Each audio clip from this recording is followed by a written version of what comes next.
தமிழக வெற்றிக் கழக கட்சியின் 3ஆம் ஆண்டு விழாவில் திமுக, அதிமுக கட்சிகளை விமர்சித்து பேசிய விஜய், விசில் சத்தத்தில் தீய சக்தியும் ஊழல் சக்தியும் தெறித்து ஓடும் என்று சூளுரைத்துள்ளார்.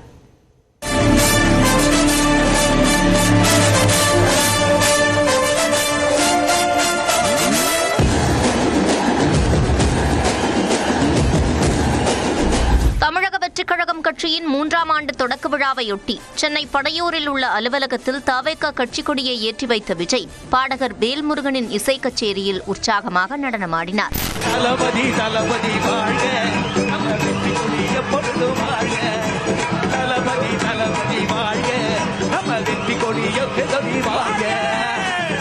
இந்நிகழ்ச்சியில் பேசிய விஜய், காமராஜர், அண்ணா, எம்ஜிஆர் போன்ற தலைவர்கள் அமர்ந்த இடத்தில் இப்படிப்பட்டவர்களா என மக்கள் கண்ணீர் சிந்துவதாக குறிப்பிட்டார்.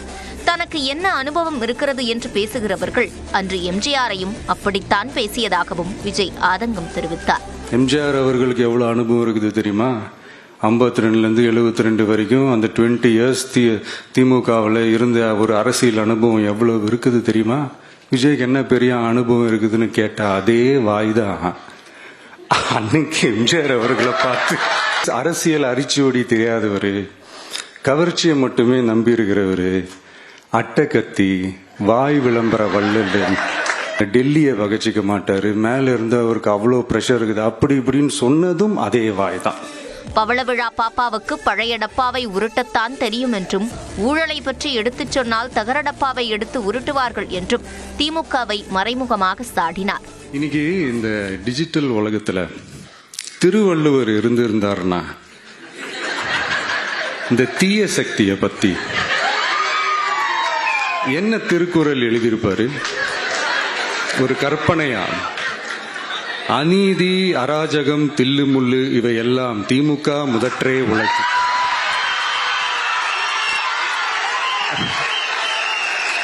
ஒரு கற்பனையா? டப்பா என்ஜின் உள்ளிட்ட எந்த என்ஜின் வந்தாலும் டாப் என்ஜின் தவேக தான் என்று கூறிய விஜய், தன்னை வீட்டை விட்டு வெளியே வரும்படி விமர்சிப்பவர்களுக்கும் பதிலளித்தார். விஜய் வீட்டு விட்டு வெளியே வா, விஜய் வீட்டு விட்டு வெளியே வா. பொறுங்க பாஸ், வருவாங்க, முறையா வருவாங்க. ஓட்டு போடுற அன்னைக்கு ஓட்டர் ஐடிய கையில் எடுத்துக்கிட்டு ஒவ்வொரு வீட்டில் இருக்கிற ஒவ்வொரு விஜயும்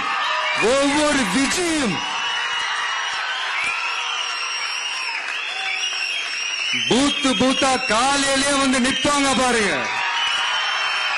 அன்னைக்கு தெரியும் பாருங்க, ஏண்டா இந்த விஜய கூப்பிட்டோம். அண்மையில் நடைபெற்ற தவேக செயல் வீரர்கள் கூட்டத்தில் ஊழல் கட்சி என்று அதிமுக பெயரை குறிப்பிடாமல் விமர்சித்ததை போன்று இந்த முறையும் அக்கட்சி பெயரை குறிப்பிடாமல் விஜய் விமர்சித்து பேசினார்.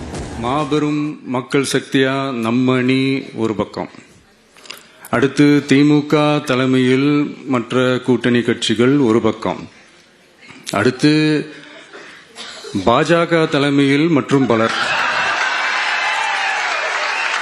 என்னப்பா சிரிக்கிறீங்க? உண்மைதானே சொன்னேன்.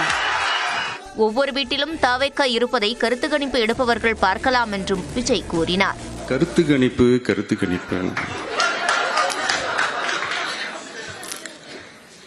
அதுல நிறைய பேர் உண்மையான கருத்து கணிப்புலாம் சொல்றாங்க, அதையும் நான் தப்பு சொல்லல. சில பேர் கடுப்புல விட்ட கணிப்பாகவும் இருக்குது, அதையும் நான் தப்பு சொல்லல. இந்த கடுப்புல விட்ட கணிப்பாளர்களுக்கு நான் சொல்லிக்கிறது என்னன்னா, ஒவ்வொரு ஊரா தெருவா வீடு வீடா போய் நீங்க அந்த கருத்து கணிப்பு எடுத்து பாருங்க. ஒவ்வொரு வீட்லயும் டிவிக்கு இருக்கிறத நீங்க பாப்பீங்க. திமுகவை வீழ்த்த மாபெரும் மக்கள் சக்தியான தவேகாவால் மட்டுமே முடியும் என்று விஜய் தெரிவித்தார்.